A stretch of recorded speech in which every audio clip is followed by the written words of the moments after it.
Genesis chapter 17, New International Version. When Abram was 99 years old, the Lord appeared to him and said, "I am God Almighty.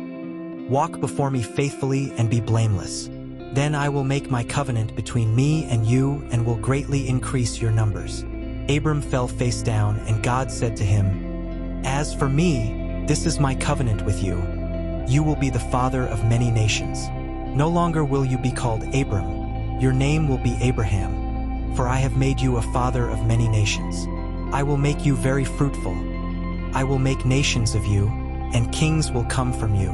I will establish my covenant as an everlasting covenant between me and you and your descendants after you for the generations to come, to be your God and the God of your descendants after you. The whole land of Canaan, where you now reside as a foreigner, I will give as an everlasting possession to you and your descendants after you, and I will be their God."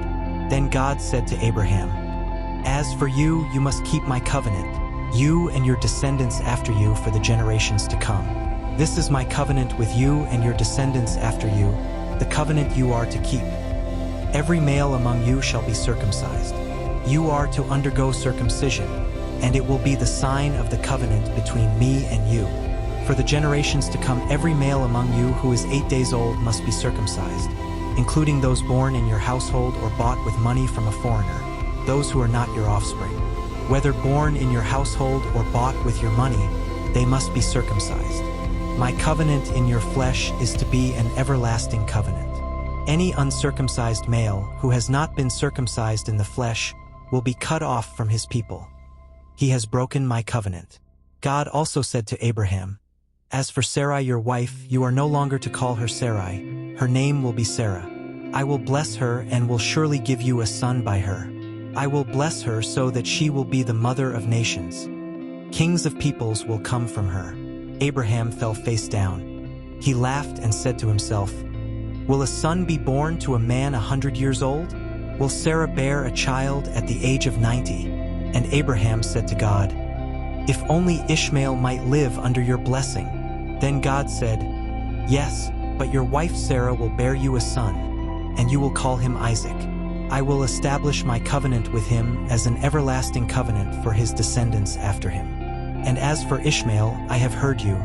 I will surely bless him. I will make him fruitful and will greatly increase his numbers. He will be the father of 12 rulers, and I will make him into a great nation. But my covenant I will establish with Isaac, whom Sarah will bear to you by this time next year." When he had finished speaking with Abraham, God went up from him. On that very day Abraham took his son Ishmael and all those born in his household or bought with his money, every male in his household, and circumcised them as God told him. Abraham was 99 years old when he was circumcised, and his son Ishmael was 13. Abraham and his son Ishmael were both circumcised on that very day, and every male in Abraham's household, including those born in his household or bought from a foreigner, was circumcised with him.